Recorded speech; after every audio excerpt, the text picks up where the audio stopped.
Hello everybody, welcome back to another episode of The Lunch Hour, brought to you by Collab, where we eat, sleep, and breathe finance, news, and everything in between. So if you like finance, news, or crypto, make sure to subscribe. We have a lot going on today in the cryptocurrency market.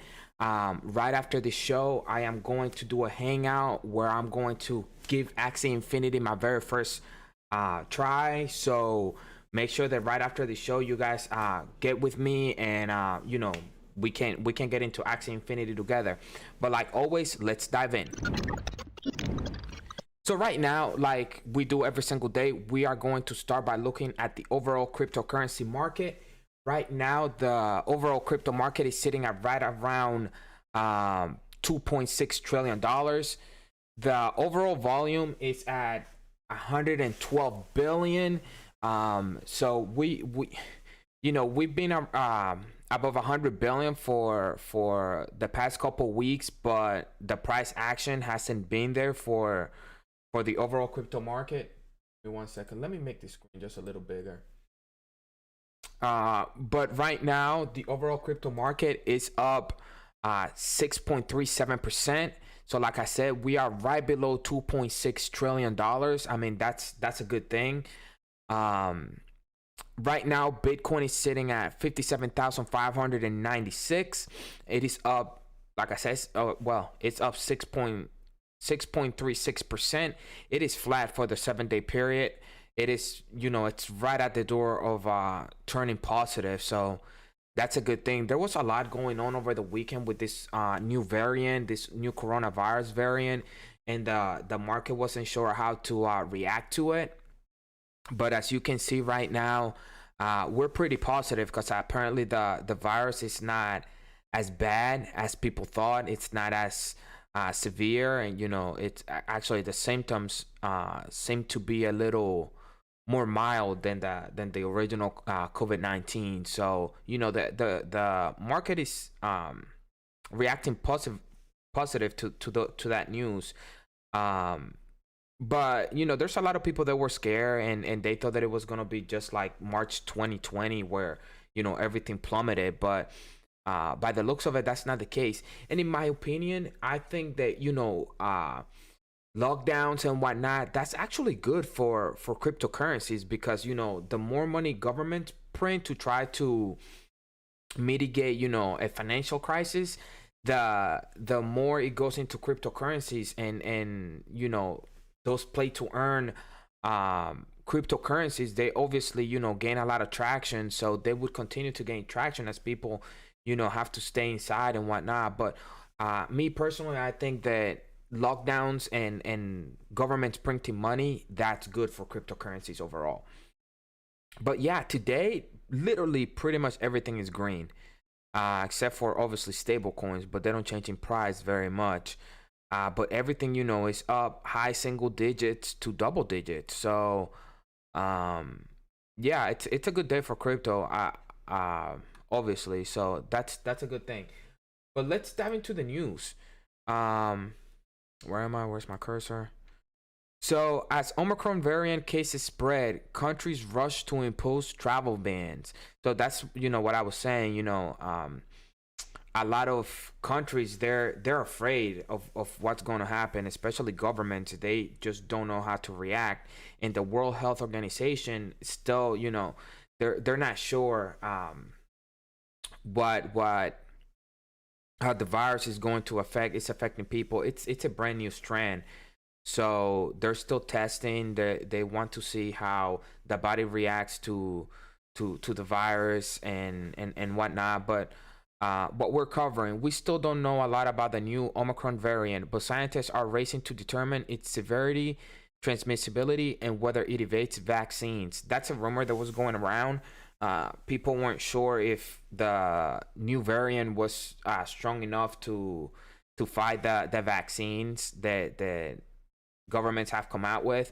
At least 44 countries have imposed travel restrictions from several African countries following the discovery of the variant. Japan and Israel have banned all foreign nationals from entering their countries.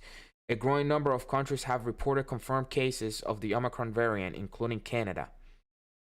So city officials in New York City are now highly recommending residents wear masks while indoors in public places, regardless of vaccination status, in an attempt to get ahead of the spread of the Omicron coronavirus variant. We do anticipate detecting the Omicron in New York in the coming days based on what we know about the global spread. Shoxy said that's their the city health commissioner. A lot of still unknown about the Omicron since it is so early, but studies are underway, and we will know more about the variant in the coming weeks. So it's going to take a couple weeks before we are sure how the virus reacts to the vaccines and whatnot. But on a little funny news, this Omicron cryptocurrency, it has nothing to do with the virus whatsoever. But just name association, people just started buying it, and I mean it pumped some 700%, if I'm not mistaken. This is in the 7-day period, so it went from $64 to as high as what I think like over 600. Yeah, 681. So a 10x in a matter of a couple of days, just because it was named the same as the coronavirus, or as the new virus. So I just be careful out there, people. And now it's down 50% from the highs, and this is in a 7-day period. So I don't want you guys to be out there, be left holding the bags. So be careful when you buy. Don't get into pump and dump schemes and stuff like that. And those things, they're just dangerous. Again, if you want to gamble a little bit with some side money, that's perfectly fine. It's not financial advice, but just be careful what you buy. Do your own research, do your own due diligence, and just be careful. Just be careful out there. But on other news, Jack Dorsey plans to step down as Twitter CEO. Twitter Chief Executive Officer Jack Dorsey is reportedly planning to resign his position at the social media firm. According to a Monday CNBC report, Dorsey is expected to step down as the CEO of social media giant Twitter, which he helped co-found in 2006. It's unclear if Dorsey plans to leave Twitter behind to focus on the operations at Square and the platform initiative to develop a decentralized Bitcoin exchange. Yeah, so a couple weeks back, Jack Dorsey, and they even released a white paper about the new exchange that they're planning to release, and Jack Dorsey's obviously taking the lead when it comes to that. So people aren't sure whether he's stepping down just to take the lead on the new exchange or the new decentralized Bitcoin exchange that they're putting together. So I mean, Jack Dorsey, he's a smart guy, so I wouldn't be surprised if that's what he's doing.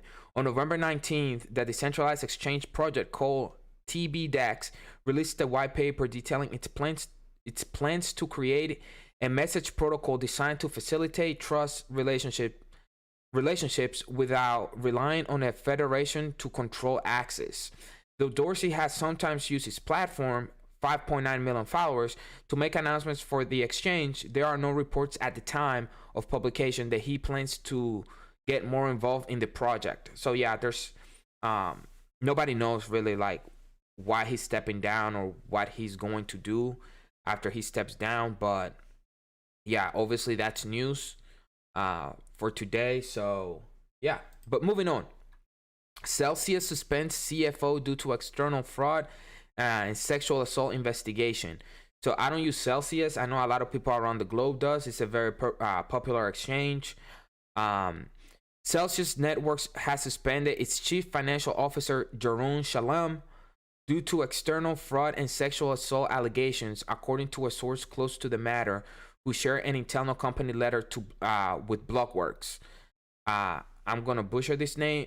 Bushi Hogeg, an Israeli businessman, chairman of the blockchain institution at Tel Aviv University and owner of Beitar Jerusalem FC, was reportedly arrested for alleged fraud and assault charges, according to news reports.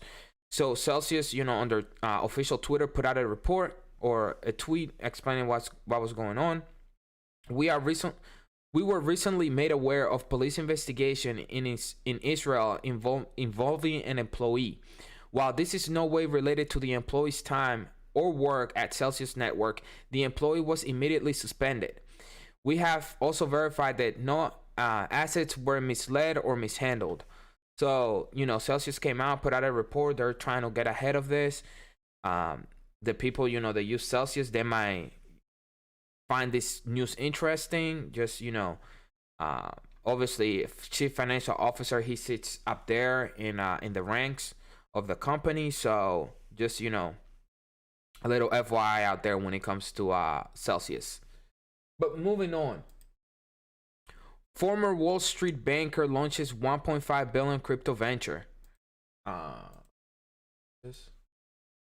Former Citigroup executive Matt Zhang has launched a 1.5 billion crypto venture fund called Hivemind Capital Partners, according to an announcement on Monday. That's today. Hivemind, a new crypto investment outfit based out of New York, will focus on 4 strategies: yield staking, trading, venture capital investment, and play to earn gaming. Following its interest in the latter area, the company has also hired former Goldman Sachs analyst San Perifoy. Perifoy quit his job at Goldman Sachs to pursue a career in play to earn gaming space under the moniker Das Capitalist. According to Zhang, having Perifoy leading the company's play to earn gaming arm is one way to fund, and the fund can differentiate itself from others in the market. So, bankers, they're getting into the crypto space, into the play to earn space. So obviously this is a good thing when it comes to cryptocurrencies overall, as more, traditional investors get into this area, into the crypto arena, and the play to earn realm, the more legitimate the overall cryptocurrency market becomes. But moving on, I have, talked about this multiple times, and this is the week where the Indian Parliament gets together and they're gonna hash out some cryptocurrency talks and whatnot. But Indian government answers questions on Bitcoin transaction, Karnataka scam, legality of crypto trading. Indian government answers questions about Bitcoin transactions. On Monday, the Indian Ministry of Finance answered 3 sets of questions on Bitcoin and cryptocurrency trading in Lok Sabha, the lower house of India's parliament. The first set of questions, titled Bitcoin transactions, asked Finance Minister Nirmala whether the government is aware that crypto transactions is silently blooming in India in the recent years. The finance minister replied, the government does not collect data on Bitcoin transactions. So she literally was asked, 3 different set of questions, and 2 out of the 3, she literally replied with the same answer pretty much. Government does not collect information on trading in the crypto market. So the third set of question, titled Cryptocurrency, asks the finance minister whether the government is aware of the cryptocurrencies that are traded in India. And she obviously said that. But, when government officials stick to talking points and whatnot, I can't help but come to the conclusion that they don't know what they're talking about. So I always find that very interesting. The finance minister was also asked whether cryptocurrency trading is permitted in India and whether crypto exchanges are legal entities in the country. In addition, she was asked to detail any acts applicable to cryptocurrency and crypto exchanges. Minister Shodari replied, cryptocurrencies are unregulated in India. RBI, the Reserve Bank of India, has vowed to its circular dated May 31st, 2021, advise its regulated entities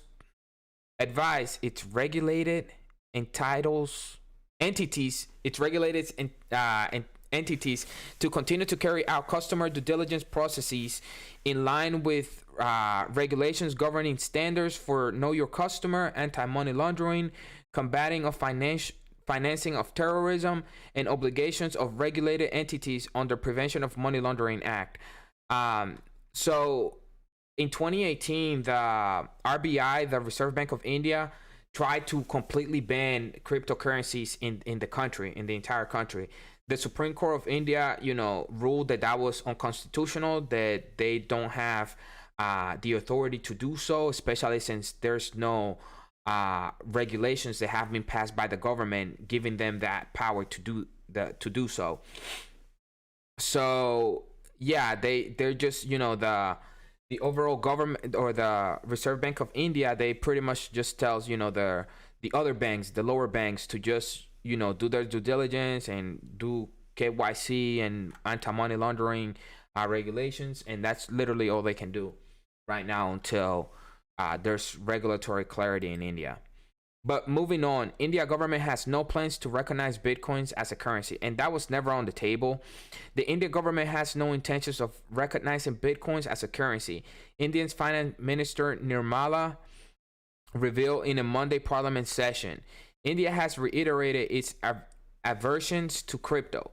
In a Parliament session earlier today, India's Finance Minister Nirmala said that the government had no plans to recognize Bitcoin as a currency, adding that the government currently does not collect data on Bitcoin transactions, as I said previously. India has had mixed approach towards cryptocurrencies over the past few years. In 2018, the Reserve Bank of India, the country's central bank, issued a circular prohibiting all cryptocurrency transactions. However, in 2020, the Indian Supreme Court struck the regulator's ruling, noting that the bank could not impose disproportionate restrictions on the asset class in the absence of legislative ban on cryptocurrency transactions. So that's literally what I just said. So the parliament is in session right now. Hopefully by the end of by the time the day and the parliament closes, we have some regulatory clarity in India. But yeah, we're gonna have to wait a week or two or three. I honestly don't know how long their parliamentary session goes, but by the end we should have some clarity. Hopefully, hopefully they vote on it and they pass something. That's, at the end of the day, do something. Don't let it linger around and whatnot. But yeah, so hopefully by the end we have something. But moving on, trillion-dollar investment firm Invesco launches European spot Bitcoin ETF. So Invesco has actually been trying to get one approved in the US. They obviously haven't been able to because the SEC, they're just, they have their hands in their pants. I don't know exactly what they're doing. But Invesco, a U.S. investment firm with 1.3 trillion in asset under management, has partnered with crypto indices provider CoinShares to launch its first European exchange-traded product backed by physical Bitcoin. An ETP is somewhat similar to an exchange-traded fund (ETF), as it tracks the performance of an underlying asset or financial instrument. More importantly, for traditional investors, these financial instruments make it easier to gain exposure to crypto without having to hold the asset itself. So yeah, Invesco is, went to Europe to open an ETP backed by the physical Bitcoin, by the spot price of Bitcoin. So hopefully, the US is able to do that here soon. Right now, the only ETFs we have are backed by the price of the futures price of Bitcoin, so by the CME. So hopefully we can get one here soon. That's all. And then MicroStrategy announces the purchase of 7,002 more Bitcoin for $414.4 million. One of the largest software companies in the world has just announced that it has significantly increased its cryptocurrency holdings. According to its latest Form 8K filing with the SEC, MicroStrategy has purchased an additional 7,000 Bitcoin for right around $415 million in cash. Michael Saylor, the CEO of MicroStrategy, said that the Bitcoins were purchased for an average price of $59,187 for BTC. While this isn't the largest purchase MicroStrategy has made when it comes to cryptocurrency, it is significantly increased the Bitcoin position the company now holds.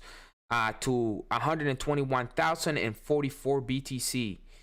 So right now, yeah, they hold that amount for the average price of 29,534. So that's one of the reasons that I say that, it will be extremely hard for Bitcoin to go below 25,000, 20,000 this next bear cycle.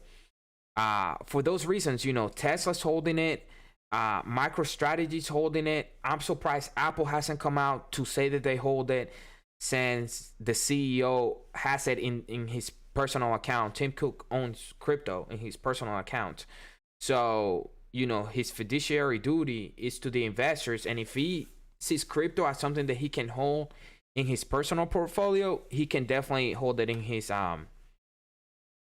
Apple can certainly hold it. So I honestly wouldn't be surprised if in the next, 6 months to a year, Apple comes out and said that they hold it on their balance sheet. But moving on, Thailand tweaks tourism industry to attract crypto millionaires. Thailand is looking to lure the crypto wealthy to its shore in a bid to recoup tourism revenues lost to the coronavirus.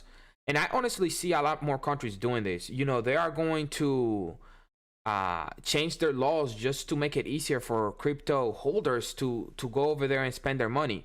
Per Bloomberg, the Tourism Authority of Thailand, the TAT, is working with regulators and a local currency exchange to make it easier for crypto holders to spend their digital assets in the country.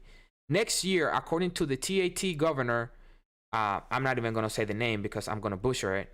The authority will set up a new unit to issue its own cryptocurrency, develop a wallet, and build a new tourism ecosystem. He told the outlet that people who have become wealthy from holding digital currencies may now be looking for a way to spend it. He added that if they use their currencies here without having to exchange it or be faced with government taxes, then they would create a convenience for them. So yeah, they want to attract, crypto millionaires at the end of the day. And the coronavirus and the lockdowns and the hit to the tourist market, a lot of countries will implement ways for individuals to go over there and make it easier for them to spend their cryptocurrencies without having to turn it to other currencies or fiat currencies. I mean, that's very attractive. At the end of the day, Portugal, Spain, other European countries, they have passed laws to make it easier for crypto millionaires and crypto holders to go over there and transact. I mean, El Salvador, it's literally changing their laws to give residency to crypto holders. So I see other countries doing this in order to attract capital and attract investments. So it's just a matter of time.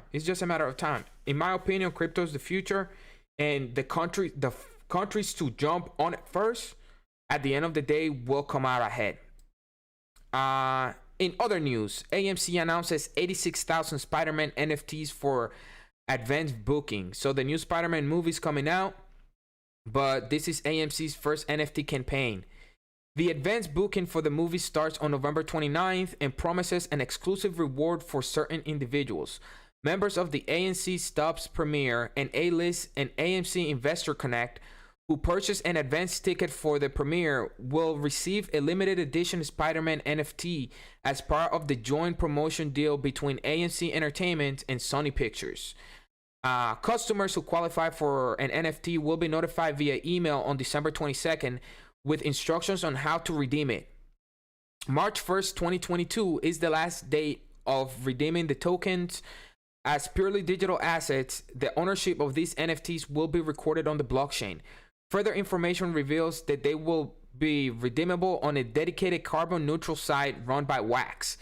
The ultra low carbon footprint of the blockchain at the core of the site ensures that the asset have minimal impact on the environment. So this environmentally friendly blockchains, they definitely attract a lot of people, because at the end of the day, our generation, we're focused on being environmentally friendly and whatnot. So if they're promoting this on on a blockchain that doesn't affect the environment that much, that's obviously more attractive to people and crypto investors and the public overall. But yeah, long story short, AMC's launching their first NFT campaign for the SpiderMan movie. That's actually pretty cool. I don't have any of those. I'm not a AMC Stub Premier or an A-List or NFC Investor Connect or any of that stuff. I don't know how do you sign up for that. Probably on their site, more than likely, but I'm obviously not going to try to get an NFT for that. You would probably be able to buy it on the secondary market. But yeah, if you are, if you qualify for it, try to get it. I mean, I don't see why not, why you shouldn't. But moving on, Bill Ackman says that the COVID Omicron variant could end up being bullish for the market. So I don't want to dive too deep into this article. So he was pretty much just saying that if the virus ends up being as mild as the reports keep saying, then it's probably going to be bullish for the market. And I honestly, like I said at the beginning of the show, I think that government printing money and people being locked down, that's good for the overall crypto market. I mean, at the end of the day, people are going, especially in the US, they are going to look for ways to gamble. And obviously, some cryptos offer that aspect, that gambling aspect. And at the end of the day, governments are going to continue to print money in order to try to mitigate the risk of a financial collapse and whatnot. So I honestly think that lockdowns are unfortunately good for the crypto market, and governments printing money is obviously good for the crypto market. But yeah, Bill Ackman pretty much says the same thing in that article. But yeah, that is all we have for the show today. I wanted to keep it, shorter than usual, but we're still at 28 minutes. But right after the show, like I said, I am going to hop on Axie Infinity. I'm going to provide another link on YouTube. I'm going to put it on Instagram, and I'm going to send it to Twitter. But it's literally going to be my very first time playing it. So I'm starting from zero. So if you guys are interested in learning more about Axie Infinity and play to earn games, join me in this hangout. I'm just going to, keep it very casual and whatnot. But yeah, that is all we have for the show today. Make sure to like, share this video. We're trying to get this information out to as many people as possible, trying to educate people on crypto. Like always, do your own research, and catch you guys on the next one.